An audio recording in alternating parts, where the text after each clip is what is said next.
ખેડૂત સંકલ્પ યાત્રા લઈને નીકળ્યા છીએ. ગઈકાલ 19/3/2026 તુલસી શ્યામથી યાત્રાની શરૂઆત કરી. 24 સુધીની અમારી યાત્રા છે. પરંતુ ગઈકાલે સાંજે અમરેલી જિલ્લા સહિત સૌરાષ્ટ્રના જિલ્લાઓમાં અતિ ભારે પવન ફૂંકાણો, અમુક જગ્યાએ કરા પડ્યા છે, અમુક જગ્યાએ વરસાદ આવ્યો છે. એટલે જે ખેડૂતોનો તૈયાર પાક હતો, ખાસ કરીને આ સિઝનમાં તો આ વર્ષે તો એવું થયું છે, ચોમાસુ પાકમાં પણ અનિયમિત વરસાદ પડવાના કારણે ખેડૂતોને ખૂબ મોટા પ્રમાણમાં પાક નુકસાન થયું. હવે એ પાક નુકસાન ભરપાઈ કરવા માટે થઈ અને ખેડૂતે શિયાળુ પાકનું વાવેતર વધાર્યું, પાક તૈયાર કરવા માટે મહેનત કરી, તમામ પ્રકારના ખર્ચ કર્યા, પાક તૈયાર થઈ ગયો અને વરસાદ પડ્યો.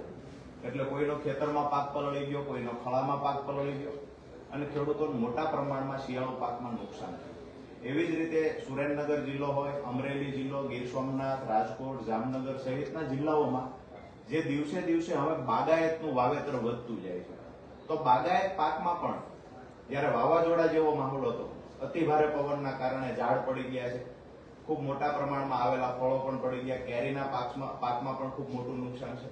તો આપ સાહેબ મારફતે મુખ્યમંત્રીશ્રીને એક રજૂઆત છે, આવેદનપત્ર પણ અમે યાત્રાની વચ્ચેથી આવેદનપત્ર આપવાનો કાર્યક્રમ આજે સવારે અચાનક એટલે બનાવવો પડ્યો કે ખરેખર નુકસાન અમે જોયું છે. અમરેલી જિલ્લામાં નુકસાન જોયું, ગીર સોમનાથમાં અમે ગઈકાલે હતા.